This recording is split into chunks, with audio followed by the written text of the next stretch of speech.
Hi hello నమస్తే welcome back. నేను మీ host అక్షర విహారీ. ముందుగా అందరికీ క్రోధినామ సంవత్సర శుభాకాంక్షలు. మరి క్రోధినామ సంవత్సర సందర్భంగా ద్వాదశ రాశుల వారి ఫలితాలు ఏ విధంగా ఉన్నాయో చెప్పడానికి మనందరి favourite and the famous astrologer Brahmashri doctor Pradeep Joshi garu ఉన్నారు. గురుగారితో మాట్లాడేద్దాం. నమస్తే గురుగారు. శ్రీమాత్రే నమః. ముందుగా క్రోధినామ సంవత్సర శుభాకాంక్షలు. మీకు కూడా క్రోధినామ సంవత్సర శుభాకాంక్షలు. మరియు మా ప్రేక్షకులందరికీ కూడా, తెలుగు వారందరికీ నూతన సంవత్సరము, క్రోధినామ సంవత్సరము, ఉగాది శుభాకాంక్షలు.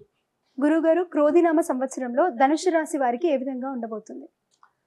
ధనురాశి క్రోధినామ సంవత్సరము 2024-25. ఈ ధనుసు రాశి వారు ఎవరు అంటే మూల, పూర్వాషాఢ, ఉత్తరాషాఢ నక్షత్రం 1వ పాదం. వీరికి ఆదాయం ఈ సంవత్సరం 11 ఉందండోయ్, వ్యయము 5 ఉంది, రాజపూజ్యము 7, అవమానము 5. అయితే మీకు ఇప్పటి వరకు గురుగ్రహం ప్రొటెక్షన్ ఉండే, గురుగ్రహం జరిగిపోయాడు.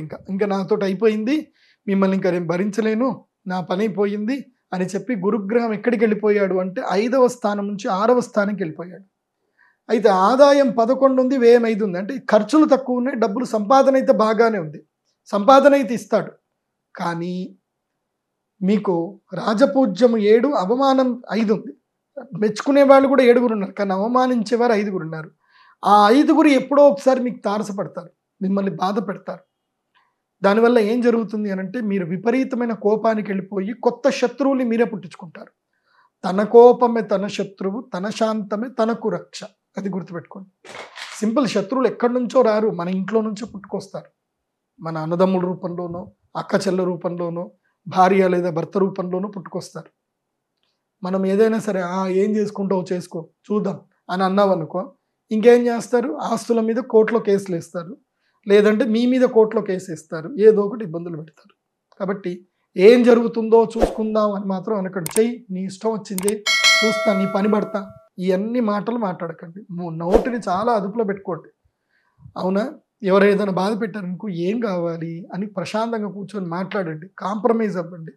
ఎందుకోసం అంటే 6వ స్థానంలో గురువు వచ్చినప్పుడు రుణమూలకంగా, రోగమూలకంగా, మనోవ్యధ మూలకంగా ధన నష్టం జరుగుతుంది. అయితే మీకు 3వ స్థానంలో శనిగ్రహము బాగానే ఉన్నాడు, సంరక్షిస్తాడు, ధైర్యం కలిగిస్తాడు, మొండి ధైర్యం కలిగిస్తాడు, సాహసం చేస్తారు, మంచిగా స్థిర సంపాదన ఉంటుంది, మొండి ధైర్యంగానే సంపాదిస్తారు, బాగానే ఉంది. రాజయోగాలు కూడా వస్తాయి మీకు. కాకపోతే గురువు బాగలేడు. సో డబ్బుని ఎలా, మాటని ఎలా పొదుపు చేసుకోవడం నేర్చుకోండి, అంతకు సరిపోతుంది ధనుసు రాశి వారికి. అయితే ధనుసు రాశి వారికి ఈ సంవత్సరం గురుబలం తక్కువ ఉంది కాబట్టి ఆ గురుగ్రహం యొక్క అనుగ్రహం కలగాలి అని అంటే ప్రతి గురువారం రోజున దక్షిణామూర్తి స్తోత్రము చదవాలి, శివాలయానికి వెళ్ళాలి, శివుడికి అభిషేకం చేయాలి. నేను ధనుసు రాశి వారికి విశేషంగా ఒక శివలింగం చెప్తాను. దక్షిణ భారతదేశంలోనే అత్యంత పెద్ద అయినటువంటి స్ఫటిక శివలింగము భాగ్యనగరములో, చందానగర్ దగ్గర, మియాపూర్ దగ్గర ధర్మపురి టెంపుల్ కాంప్లెక్స్ ఉంటుంది, ధర్మపురి క్షేత్రం ఉంటుంది. అక్కడ అష్టభైరవ దేవస్థానం ఉంది. అక్కడ అష్టభైరవుడికి వెళ్ళి అభిషేకం చేయండి, చాలా అద్భుతంగా జీవితం రిజల్ట్ వస్తాయి. అక్కడ వెళ్ళి గంగాజలంతో ఆరుద్ర నక్షత్రం రోజున అభిషేకం చేయండి, మీ జీవితంలో మంచి మార్పులు వస్తాయి, అనుగ్రహ యోగ సిద్ధి కలుగుతుంది. అదేవిధంగా మా శ్రీచక్రపురంలో శ్రీ మహాలక్ష్మి యాగం జరుగుతుంది కాబట్టి ఆ మహాలక్ష్మి యాగంలో తప్పకుండా పాల్గొనండి. అక్షయ తృతీయ రోజున లక్ష్మీదేవి యాగం ఎవరైతే చేస్తారో వాళ్ళకి లక్ష్మీ సంపద అక్షయం అవుతుంది. సహస్ర కుంభాభిషేకంలో పాల్గొనండి, అమ్మవారికి అభిషేకం చేసి ఆ అమ్మ అనుగ్రహాన్ని పొంది మీరు అదృష్టవంతులు అవ్వండి. అయితే ఈ సంవత్సరం విశేషంగా హరిద్వార్ వెళ్ళండి, నర్మదా పుష్కరాలకు వెళ్ళి స్నానం కూడా చేయండి, మధుర, బృందావనము, ద్వారక ఇవి తప్పకుండా దర్శనం చేసుకోండి, మిస్ చేయొద్దు. సో అందరూ ధనుస్సు రాశి వారు తప్పకుండా నేను చెప్పిన పనులన్నీ చేయండి. సర్వే జన సుఖినో భవంతు. శ్రీమాత్రే. గురుగారు, కొంతమందికి వాళ్ళ జన్మ నక్షత్రం అనేది తెలీదు. అండ్ మీరు ఇప్పుడు వరకు చెప్పింది కూడా ఇండివిజువల్గా లైక్ జనరల్ ప్రొడిక్షన్ అది చెప్పారు. అయితే వాళ్ళ సెల్ఫ్గా వాళ్ళంతటా వాళ్ళు తెలుసుకునేలాగా జన్మ నక్షత్రం తెలుసుకునే అవకాశం ఏదైనా ఉందా? ఎస్, ఇప్పుడు నా వెబ్సైట్లో pradeepjoshi.com వెబ్సైట్కి విజిట్ అవుతే అక్కడ హోరోస్కోప్ PDF అని ఒక పేజ్ ఉంటుంది.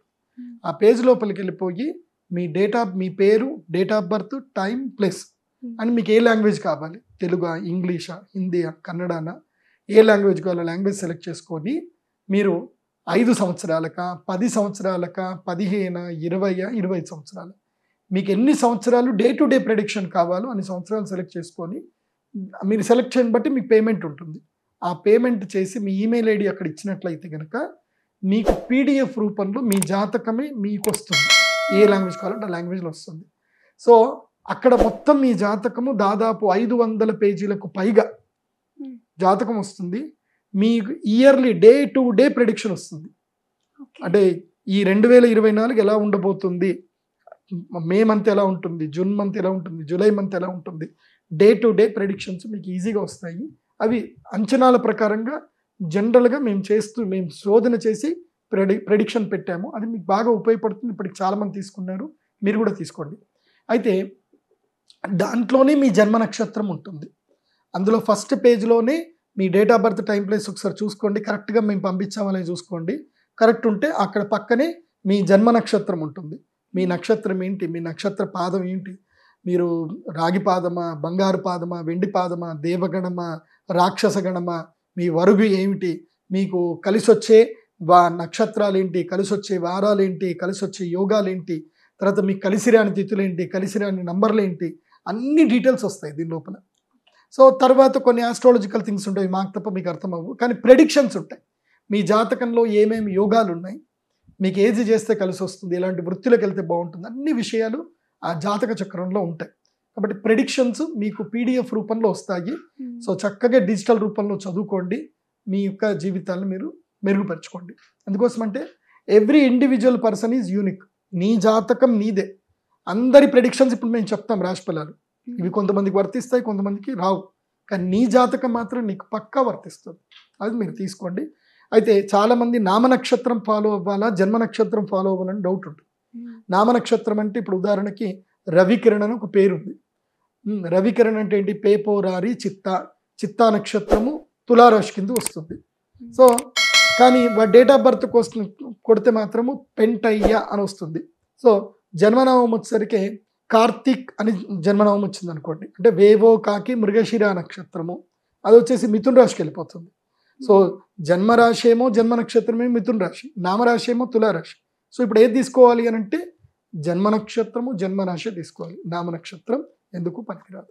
కాబట్టి ఇది చక్కగా ఫాలో అవ్వండి, మా వెబ్సైట్ విజిట్ అవ్వండి. ఇప్పుడు మీరు అక్షయ తృతీయ రోజు కూడా మేము పూజ చేస్తున్నాం.